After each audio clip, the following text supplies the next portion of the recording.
राधे राधे। ज्योतिष शास्त्र में राहु ग्रह को लेके बहुत सारी भ्रांतियाँ फैली हुई हैं, जिसमें से कुछ कुछ ठीक भी हैं और कुछ कुछ जो है वो एक डर पैदा करती हैं कि ऐसा हो तो ऐसा ही हो जाता है। तो बेसिकली राहु ग्रह की अगर हम आज बात करें तो राहु ग्रह जो होता है वो जो है जिन कुंडली के जिन भावों में अच्छे रिजल्ट देता है वो बेसिकली कुंडली के 3, 7, 11 भाव होते हैं जो काम त्रिकोण भाव होते हैं। राहु जैसा जो भौतिकवादी ग्रह है, तामसिक ग्रह है, वो इन भावों में अच्छे फल प्रदान करता है। इसके अलावा दशम भाव में भी राहु अच्छे फल प्रदान करता है। दशम भाव का जो राहु होता है वो व्यक्ति को एक मान सम्मान, कीर्ति, पद, प्रतिष्ठा प्रदान करता है और अच्छे लोगों के, समाज के प्रतिष्ठित लोगों के साथ संपर्क करवाता है। जॉब के मामले में अच्छी जॉब दिलाता है वो। और एकादश भाव की राहु की बात करें तो वहाँ पर भी राहु व्यक्ति की इच्छा पूर्ति करते हुए देखा गया है। अचानक से धन लाभ हो जाना, इच्छाओं की पूर्ति होना, 11वें भाव का राहु देता है। 11वें भाव का राहु इनफैक्ट व्यक्ति को जो है ना एक अच्छा वक्ता भी बनाता है और विद्वान बनता है व्यक्ति, बहुत सारी चीज़ों का ज्ञान रखता है, बहुत शास्त्रों का ज्ञाता होना। तो राहु की जो बेसिकली प्लेसमेंट है वो 3, 7, 10 और 11 भाव में अच्छी देखी गई है। जो अब तक की कुंडली रिसर्च में मैंने पाया है, पंचम और नवम भाव का राहु जो है ज़्यादातर अच्छे रिजल्ट नहीं देता है। पंचम जो पूर्व जन्म के जो है कर्मों का, पूर्व पुण्यों का भाव है और नवम भाव जो है पिता का भाव है। तो ये इंसानों पर जो है वो राहु कुछ प्रॉब्लम्स देता है व्यक्ति के लाइफ में। पंचम भाव जैसे कि संतान का है, संतान से जुड़ी हुई चीज़ों में प्रॉब्लम आना, संतान को प्रॉब्लम आना, संतान होने में प्रॉब्लम होना, ये सब चीज़ें भी देखी गई हैं।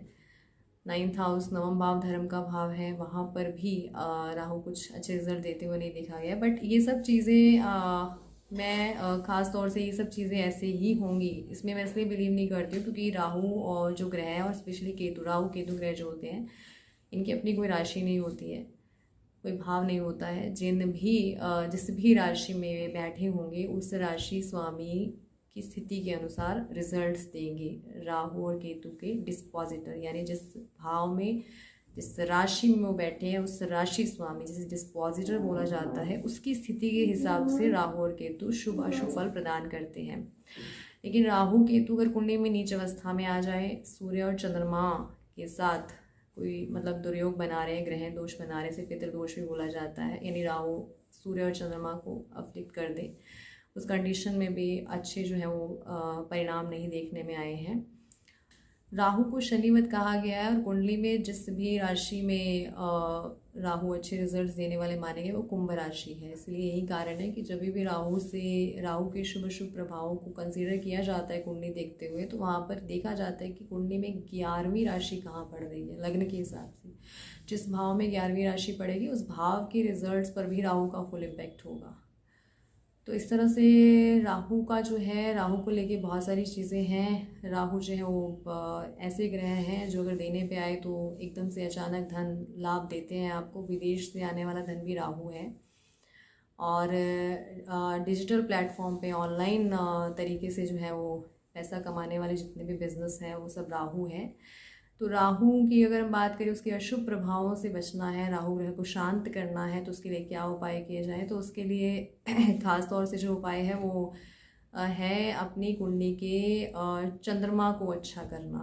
क्योंकि राहु जो है वो अपने रिजल्ट्स देगा, खास तौर से जो व्यक्ति का चंद्रमा, जो मन कारक है चंद्रमा है, उसको दूषित करता है जब भी कुंडली में नेगेटिव प्लेसमेंट में होगा। यही इसलिए देखा गया है कि राहु ग्रह अगर महादशा में हो, अंतरदशा में हो, व्यक्ति मानसिक परेशानी बहुत फील करता है, बहुत डिप्रेशन तक की जो है वो कंडीशन में चला जाता है। कारण कि चंद्रमा ग्रह जो है मन कारक ग्रह है और मानसिक स्थिति को बहुत जल्दी वहम में परिवर्तित कर देना, कल्पनाएं चलना, इमेजिनेशन चलना और ख्याली पुलाव बनना, ये सब जो है राहु करना शुरू कर देता है जब नेगेटिव प्लेसमेंट में होता है। इसलिए चंद्रमा को अच्छा करना चाहिए, चंद्रमा को बेहतर करना चाहिए। इसके लिए चांदी का जो है कड़ा या ब्रेसलेट जो है अपने राइट हैंड में पहनना चाहिए और इसके साथ साथ चांदी का एक चौकोर टुकड़ा जो है वो अपने वॉलेट में रख सकते हैं अगर राहु बैड प्लेसमेंट में है और दशा अंतरदशा में भी एक्टिवेट है तो। इसके अलावा चांदी के जो है वो नाग बनवाकर, चांदी का नाग बनवाकर वो विधि विधान से उसकी पूजा करके मंदिर में दान करना भी राहु का उपाय है। राहु से संबंधित जितनी भी चीज़ें हैं, और ख़ासतौर से नील है, नीला कंबल है, और काले तिल हुए, ये सब शनिवार को आप या अमावस्या को भी सूर्यास्त के बाद शनि मंदिर में आप जाकर दान कर सकते हैं। किसी भिखारी या ज़रूरतमंद व्यक्ति को आप ये दान कर सकते हैं। बात करें राहु को शांत करने के लिए पूजा किसकी की जाए, तो महाकाल भगवान शिव की पूजा, शिव की आराधना, उससे राहु ग्रह शांत होते हैं। और माँ दुर्गा की पूजा, माँ दुर्गा की पूजा, माँ दुर्गा के मंत्रों का जाप, माँ काली की पूजा, उनके मंत्रों का जाप, और साथ साथ माँ सरस्वती की पूजा, उनके मंत्रों का जाप राहु ग्रह की कितनी भी नेगेटिव एनर्जी हो आपकी कुंडली में उसको शांत करती है। आपको ये उपाय लगातार एटलीस्ट 43 डेज तक करने हैं, जिससे आपको उसकी जो एक पॉजिटिविटी है वो आपको फील होने लगेगी। आप एक्चुअल में समझें कि हाँ, ये ग्रह जो है इसकी नेगेटिव ऊर्जा जो है कैसे पॉजिटिविटी में, पॉजिटिव एनर्जी में परिवर्तित हो रही है, और आपके जीवन में एक पॉजिटिव चेंज आ रहा है।